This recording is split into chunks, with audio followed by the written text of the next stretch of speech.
Okay, apparently I'm just going to keep going because I feel like I'm on a roll. I'm going to pick up with the next bit, the last half of chapter 5 called How to Be Wrong.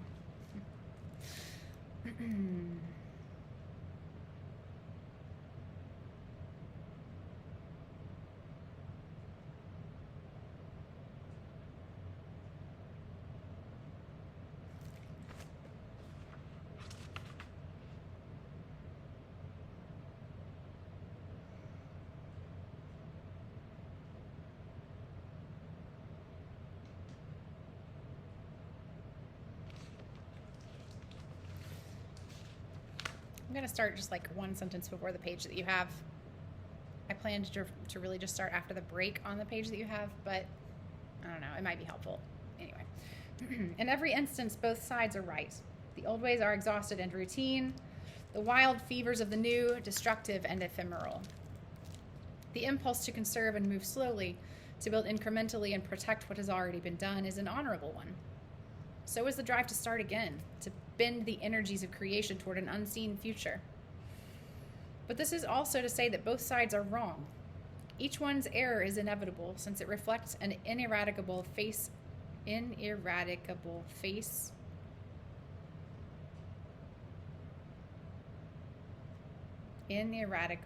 fact of the human predicament.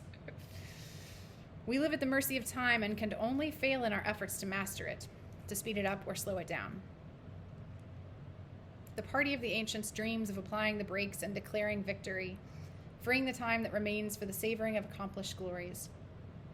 The consecration of unsurpassable masterpieces, the great plays and musical compositions that need only be performed again and again, the great books that will furnish an immutable literary curriculum, the paintings bolted to the walls of museums except when they tour the world in blockbuster shows, the 1,000 movies you must see before you die, is in effect a wishful declaration that the human project is complete. All that is left is to take stock, to appreciate, to annotate, and interpret.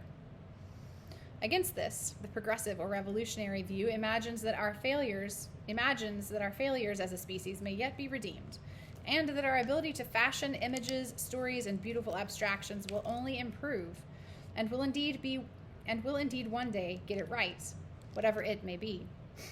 The great work always remains to be done. The detritus of the past is what prevents it from being done, and the golden age is always just about to dawn. It is neither necessary nor possible to choose between these positions. Choosing is the primal and inevitable mistake of criticism, the gesture that calls it into being. But it is vital that both exist. Otherwise, if we scramble too hastily toward a temperate middle ground that welcomes the new and honors the old, we will remain stuck in the exhausting flux of the present, condemned to misconstrue what is right in front of our eyes, and to roll those eyes rather than gasp with laughter when a Connecticut leopard leaps into view. What are we looking at anyway? That question too, an easy question, a necessary question, basic and childish and open-hearted, leads us into a minefield of misapprehension. One of the founding myths of criticism, really an ancient premise of Western thought going back at least to Plato and perhaps residing in the primordial architecture of human consciousness, is that we are always looking at two things, or at one thing essentially divided within itself. The handiest, hoariest way of talking about this dualism, this version of the mind-body problem, translated into the realm of artifacts, is to refer to the distinction between form and content. There are other names, of course. Poets may speak of meaning and manner. Visual artists may prefer to think in terms of concept and technique. English teachers of a certain generation or temperament will instruct their pupils to chase after themes and nail down motifs. But in each instance, a strange dogma attaches itself to works of human intention as to no other species of thing. Ordinary objects, made by the workings of nature or the accidents of time, are simply themselves. Or to be a little Platonic about it, they are and have only forms. The belief that a tree or a stone or a sunset has meaning is now almost universally regarded as an anthropomorphizing fallacy, or as a quaint superstition, a vestige of old animist religious beliefs. Art, come to think of it, might be the atavistic remnant of those archaic ways of thinking.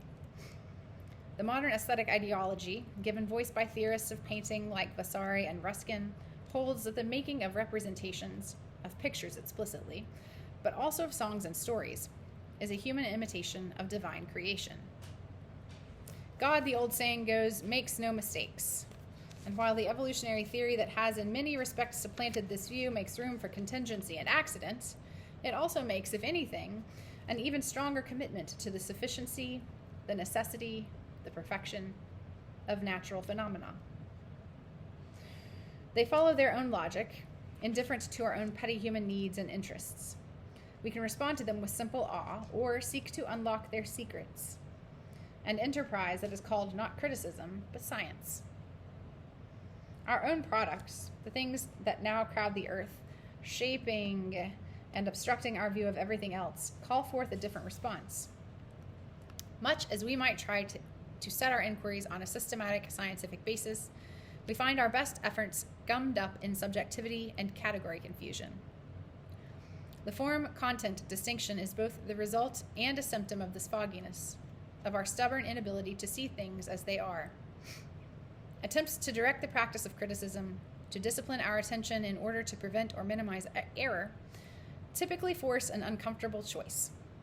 We are instructed to look at the shape or the substance, the outward aspect or the inner, often invisible core, the vessel or the essential stuff that has filled it up. Formalism is both an epithet and a banner, a code word for sterility and a slogan for higher discernment. In modern criticism, it characteristically presents itself as both the more knowing and more embattled position, a redoubt of wisdom that needs to be defended from the vulgar habit of treating form as a husk around meaning, an envelope to be discarded once the message is delivered. The prestige of formalism rests on a handful of easy cases, and on the pedagogical usefulness of certain kinds of rudimentary analysis. Look past the face in the portrait. Who is it anyway? And focus on the colors and the brushstrokes that bring it to light. Listen to the melody that lifts and carries the song. Read the poem for the sound and rhythm that lie beneath and beyond the sense. Ignore the movie's plot. Chances are you've figured it out already or seen it all before, and marvel at the mise en scène. Don't worry about what any of it is about. Appreciate how it is what it is. A poem should not mean, but be, Archibald MacLeish wrote in a poem that survives as an obvious paradox, since the beginning of that line is only what it means. Since the being in that line is only what it means. Hard cases have a way of multiplying, until the boundaries become invisible where once they had seemed obvious, and what had looked like empirically grounded definitions turn out to have been airy suppositions all along. To address this confusion, it might seem promising. It has, at various points in history, seemed advisable to plot the arts along a spectrum from most to least formal, which is almost to say from abstract to representational. At one end, closest to pure form, is instrumental music, which is thought to unfold in a space of abstraction, free of the encumbrances of meaning. A piece of music makes no obvious argument, tells no literal story, soars above politics and history in an ether where logic and feeling coexist interchangeably. When Walter Pater wrote that all art constantly aspires toward the condition of music, he was making a claim not only about all art, but also all criticism, whose job is to isolate those attributes of other specimens of art that bring them closest to music and are least burdened with representational duties. A piece of music is the limit case of non-mimetic art. It is not about or of anything. It says or espouses nothing. It advances no moral and presses no cause other than its own integrity. Music is to art what its cousin mathematics is to science. Once the supremacy of music is established in principle, the other arts fall into line. Dance might come next, provided we downplay the narrative and dramatic elements and concentrate on the disposition of bodies in space. Then perhaps the plastic arts, again, provided that we suppress or marginalize the representational aspects and forget that we are looking at deities or aristocrats or historical figures, and dwell on line and volume, on the curve of the marble, the impasto and chiaroscuro, the being and not the meaning of the statue or the picture. Non-representational art makes this easier, of course. When we descend through poetry down into narrative prose and begin to encounter a stubborn, possibly indissoluble kernel of content by the time we reach, say, documentary film, criticism will land at the very bottom of the ladder, qualifying by the barest courtesy or its own unruly insistence as an art at all. If music is pure form, then criticism is surely its antithesis, pure argument, absolute matter. Who has ever paused to admire the shape or inflection of a review or a critical essay? Readers, we're doing it now. Readers of Walter Pater, that's who. Readers of A.O. Scott, that's who. His place in the history of philosophical aesthetics is marginal at best, but that's just a case of a thinker being excluded from a club in which he never sought membership in the first place. Pater belongs in the canon of English language Victorian prose artists, along with Thomas Carlyle, Ralph Waldo Emerson, and, of course, Oscar Wilde, the disciple who would eventually surpass him. And at its finest, say, when he was writing about Renaissance paintings he loved and did a great deal to introduce to the modern English-speaking public, Pater's prose does approach the condition of music, as his thoughts are borne forward on sentences of complex beauty arranged in exquisite balance. Let's see if I can do it. Hers is the head upon which all the ends of the world are come, and the eyelids are a little weary. It is a beauty wrought out from within upon the flesh, the deposit, little cell by cell, of strange thoughts and fantastic reveries and exquisite passions. Set it for a moment beside one of those white Greek goddesses or beautiful women of antiquity, and how would they be troubled by this beauty, into which the soul with all its maladies has passed? As the thoughts and experience of the world have etched and molded there, in that which they have a power to refine and make expressive the outward form, the animalism of Greece, the lust of Rome, the reverie of the Middle Age with its spiritual ambition and imaginative loves, the return of the pagan world, the sins of the Borgias. She is older than the rocks among which she sits.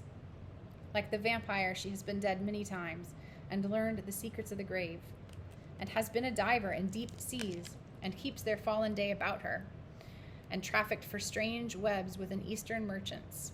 And as Leda was the mother of Helen of Troy, and as Saint Anne the mother of Mary, and all this has been to her but as the sound of lyres and flutes, and lives only in the delicacy with which it has molded the changing lineaments, and tinged the eyelids and the hands. The fancy of a perpetual life, sweeping together 10,000 experiences, is an old one, and modern philosophy has conceived the idea of humanity as wrought upon by, and summing up in itself, all modes of thought and life. This is part of his famous evocation of the Mona Lisa, and you can see the problem, where in this flight of logic that very nearly becomes a flight from sense, does the form yield up its content. And furthermore, if we could separate the two elements of the passage, we would still be left to wonder at the way it so thoroughly and sublimely scrambles the form-content distinction with respect to Da Vinci's painting, its ostensible object. Though his gaze never entirely strays from the surface of the picture, from the eyelids and hands and smile as rendered on the canvas, Pater's mind and his pen sweep through history and philosophy, as if the painting contained not just the face of an enigmatic woman, but human civilization itself. The effect that she has on him, an effect of ecstasy at once sensual and cerebral, is recreated in the reader. A Pater essay is a blizzard of cognitive and emotional effects, encompassing enlightenment, admiration, frustration, and bewilderment. Do we ascribe those to Pater's matter or his manner, his personality or his placement in history? How do we tell those things apart, the man from the time, the style from the gist? And if we can't, then how can we hope to have better luck with Da Vinci or anyone else? It can be objective. Pater himself might object, Wilde most certainly would, that this is a puzzle without a solution, a classic false problem. Calls for attention to form can always be answered with the question, as opposed to what? Turning our attention back to movies, are the formal qualities of a film synonymous with its visual attributes, a matter of lighting, lenses, and film stock? Are they summed up in the delightfully vague phrase mise en scène, imported from France and from the theater in the 1950s and pressed into service by ambitious American critics? Mise en scène is often understood to refer to the composition of shots and the placement of actors. But what about the editing, the music, the production design, and all the other elements that combine to create a mood and tell a story? And what about the story itself? Does the narrative structure count as form? The rhythm of the dialogue? And what about the actors? Does the rest of the film contain them, or are they among the vital formal elements that bring it to life? It is, of course, possible to answer such a question with another. Who cares? Surely we can agree that the experience of a movie, the painting, the book, the symphony, the dance, depends on the fusion and confusion of content and form. But if the form-content dichotomy is a theoretical shibboleth and an empirical dead end, it is nonetheless a mistake with enormous and productive consequences in the history not only of criticism, but of art as well. Formalism can be the name of a method or a school of thought, a specific mode of analysis tailored to the defining features of a given creative discipline. But it is, above all, an argument. It is an argument both for and against the primacy of judging by appearances, and as such, an invitation to consider the uniqueness, the untranslatability of the work. Formalism is a defense of art, or at least a defense of art's disengagement from other concerns. Wilde, in his great mock Platonic dialogue, The Decay of Lying, gave this argument its most extravagant, which is also to say its most coherent, articulation. The only beautiful things, as somebody once said, are the things that do not concern us. As long as a thing is useful or necessary to us, or affects us in any way, either for pain or for pleasure, or appeals strongly to our sympathies, or is a vital part of the environment in which we live, it is outside the proper sphere of art. To art's subject matter, we should be more or less indifferent. Wilde's position, here placed in the mouth of an outrageously opinionated alter ego named Vivian, has been caricatured under the slogan, "Art for art's sake," the rallying cry of what was known at the time as aestheticism. Over time, the defiant, counterintuitive force of aestheticism has been tamed, its insights standardized, and its attitudes parodied. Wilde's array of impulses, his commitment to seeing the world through the lens of style, has hardened into a set of rules and poses. His fundamentally democratic insight into the universal availability of aesthetic experiences became a warrant for snobbery and exclusivity. Wilde urged his readers, as Vivian coaxed his affable, literal-minded friend Cyril, toward keener perception and nudged them away from the kind of Victorian moralism that would find lessons and messages in pictures and poems. He invited them to separate themselves from the common way of seeing, or not seeing, and enter a world of finer feeling and truer judgment. But of course, it is not hard to detect the shadow of latent elitism within this idea, since it depends on a potentially invidious distinction between the aristocracy of correct taste and the middling masses who lack it.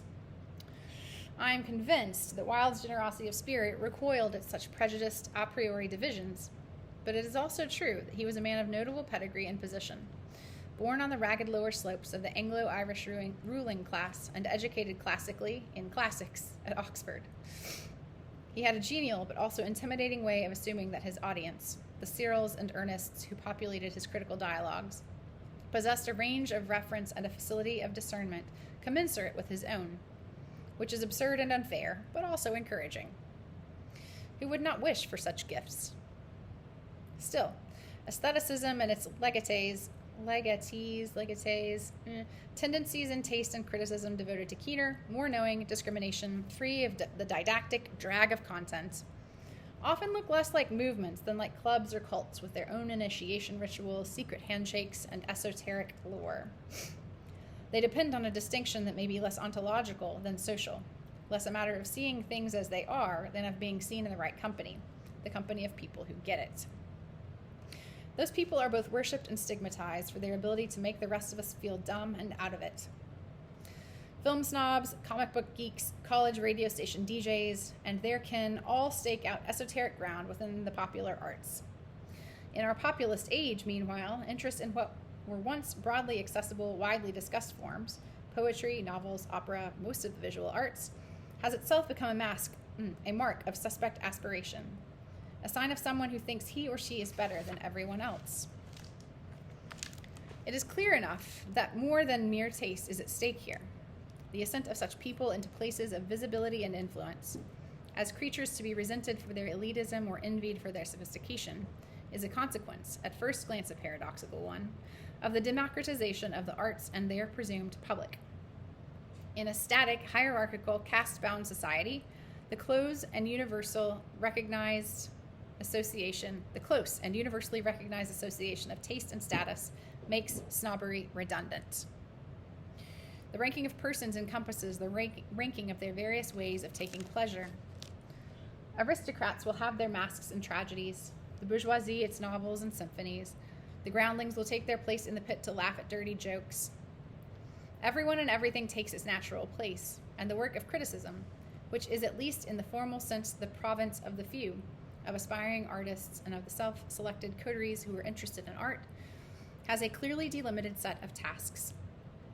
The critic, able to assume an audience, a tradition, a canon of works and standards, will always be comparing apples to apples and addressing a public of apple eaters.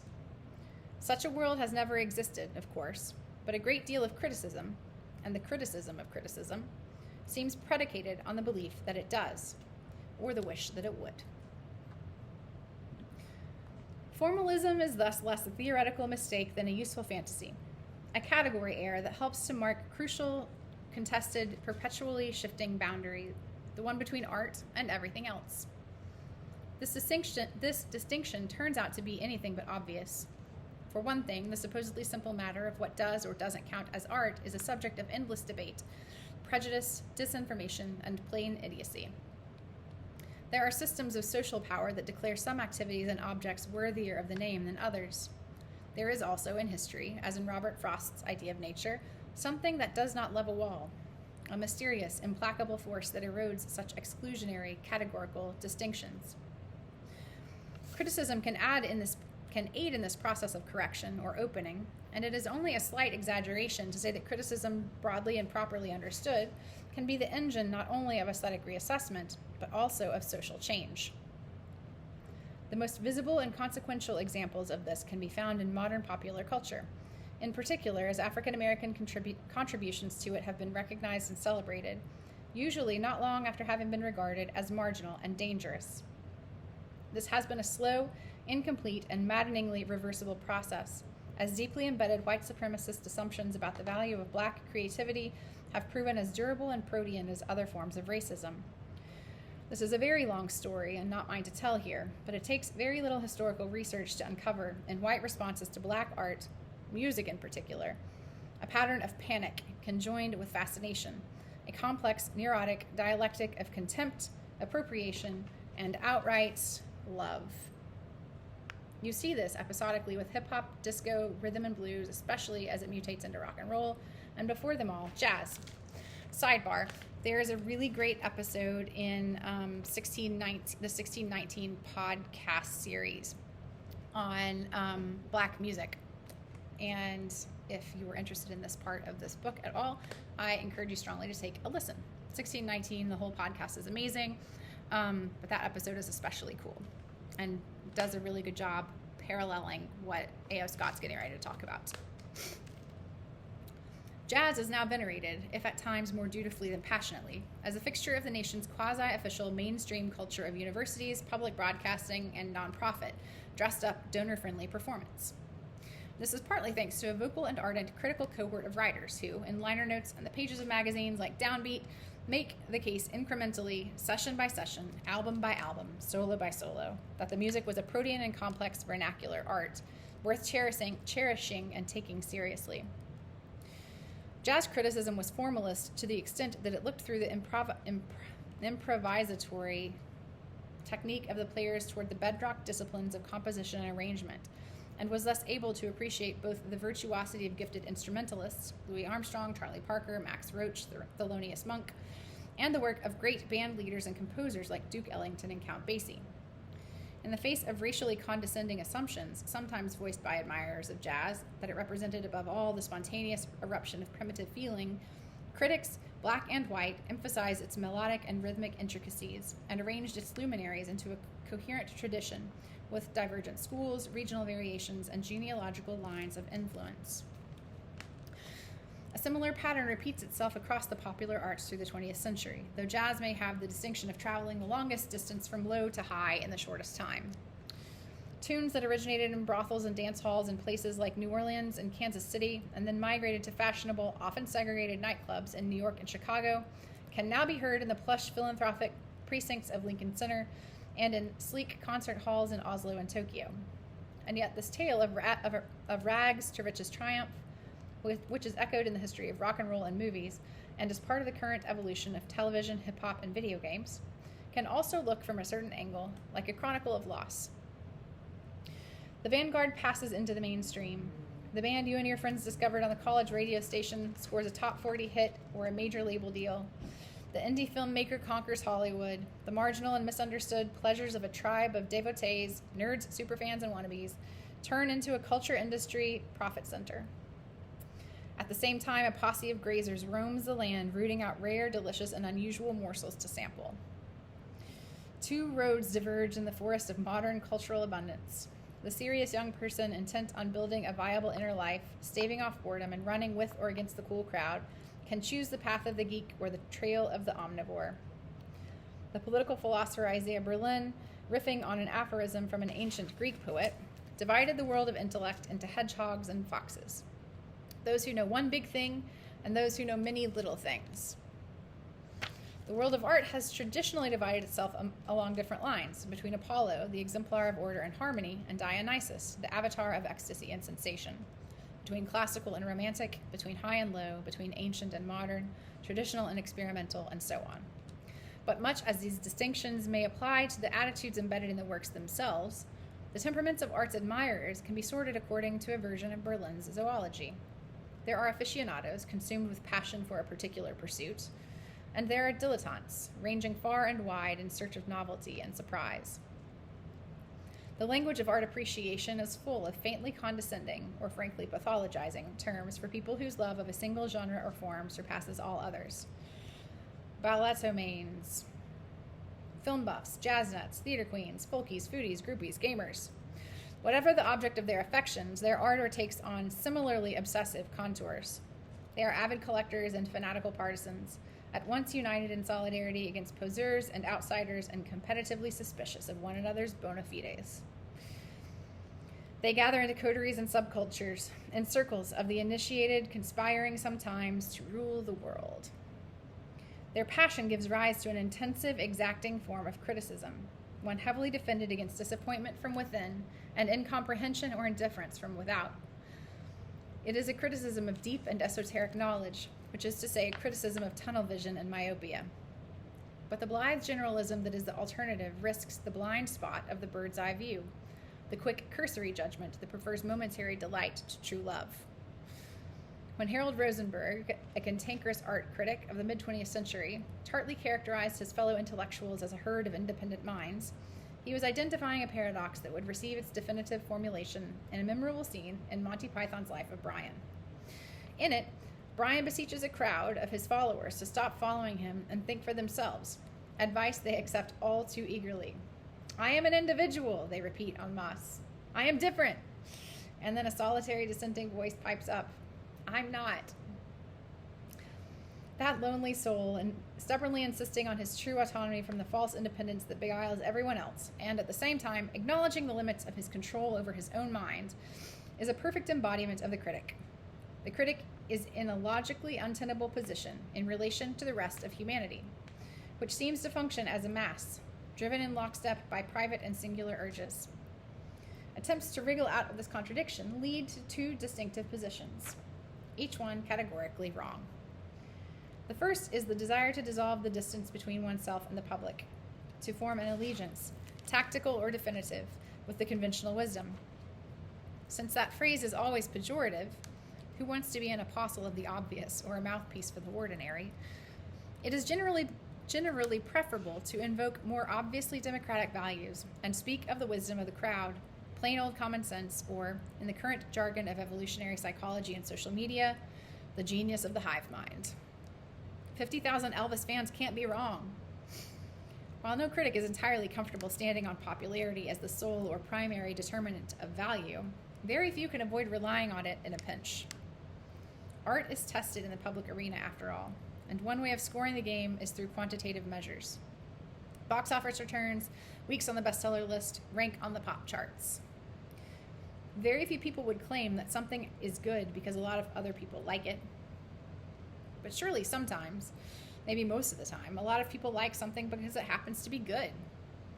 Then again, people can always be tricked by fashion or advertising, and a massive and complex apparatus has been created in the service of this trickery, a machine that includes the work of criticism in its gears and pistons. Something drives Rosenberg's herd: cowboys, dogs, dumb animal instinct. Brian's mass of unique individuals harkens to the voice of their messiah. Everybody knows that the general population, by which we mean everybody else, can be manipulated, distracted, and fooled by marketing, peer pressure, and the force of lazy habit. Even sometimes by critics. And yet critics, if they sometimes figure among the imaginary puppet masters of public opinion, are also its most consistent enemies, apt to be scolded for being hopelessly out of touch, and at times to pride themselves on precisely that disconnection.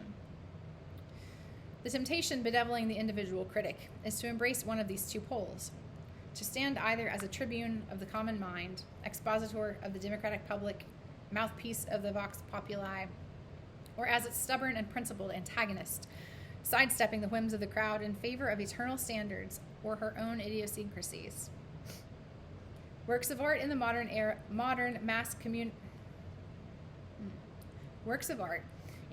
of modern mass communication undergo a familiar life cycle as they are welcomed, questioned, forgotten, and rediscovered. They come into the world on a whisper or a roar of hype as specialized and general interest media outlets, assisted by an invisible army of publicists, usher in a new season of cultural consumption. Every website, newspaper, and magazine will periodically stoke the marketplace with anticipatory features, profiles, teasers, and lists. Big new books, would-be blockbusters, and Oscar bait. Television shows everyone will be talking about at the office on Monday after weekend binges. Check out these hot new pop stars, rising artists, Broadway shows. So much promise and variety. So much you don't want to miss. In time, a few of those will emerge through a kind of Darwinian triage into the daylight of wide attention or the spotlight of more specialized approbation. And the metaphor of buzz will become an almost literally audible hum of enthusiasm. Have you read The Goldfinch yet? You haven't seen Mad Men, Boyhood, The Book of Mormon, the Ai Weiwei exhibit? Other unluckier entries in the contest for maximum approval meet equivocal verdicts, ambivalence, confusion, overworked controversy, while others are ignored, dismissed, or mocked. Some of those might actually be pretty good. Into this scene strides the contrarian critic, intent on correcting the record and righting the balance. After the mob of breathless opinionators has caught its collective breath, the contrarian pricks the balloons of overinflated reputation and rushes to the aid of the wounded and neglected. The other critics have been swayed by bad faith, dubious ideology, collective psychosis, or plain stupidity. The contrarian, in turn, can always be accused of flogging an agenda of his own, or just wanting to be different. It's more exciting to spark a backlash than to swim with the tide of easy approval. And it feels much nobler to be the lone champion of something that has been reviled or ignored than to be another voice in the chorus. But in the long run, that is all anyone is. Time blunts the edges of argument and banks the fires of opposition. What survives, if we're lucky, is beauty and truth. So let's recapitulate and expand our register of critical errors. There are so many ways to go wrong. You can overvalue the grand achievements of the past and underrate the still wet, still raw efforts of the future and neglect the still raw efforts of the present. Or you can turn your face bravely toward the future and neglect the glories that lie behind you. You can idolatrously worship the exquisite shape and tone of the thing itself, or crack it open to sift through what is inside. You can celebrate artifice, the brilliant ways a thing can seem to know just what it is, or embrace authenticity, the mute sublimity of a thing just being itself. You can regard it with cool, self-contained skepticism, or embrace it with heedless ardor. You can walk carefully in the footsteps of moderation and responsibility, staying within a few standard deviations of the conventional wisdom, or you can wave the bright flag of opposition. You can be earnest or flippant, plain-spoken or baroque, blunt or coy, dilettante or geek. You can follow the precepts of theory or just go on your nerve.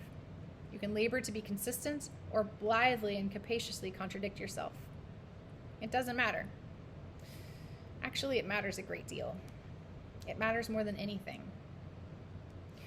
You are guaranteed to be wrong, to insult good taste, to antagonize public opinion, the judgment of history, or your own uneasy conscience. And there is no beautiful synthesis, no mode or method of criticism that can resolve these contradictions. They cannot be logically reconciled, any more than a safe, sensible middle path can be charted between them. Still less is it possible to declare a decisive allegiance, to cast one's lot with the party of form or the party of content, the armies of tradition or the rebel forces of modernity, the clique of skeptics or the church of enthusiasts. It should go without saying that every good critic, every interesting critic, will commit some of these crimes enumerated above, whether brazenly or unwittingly. A great critic will be guilty of all of them.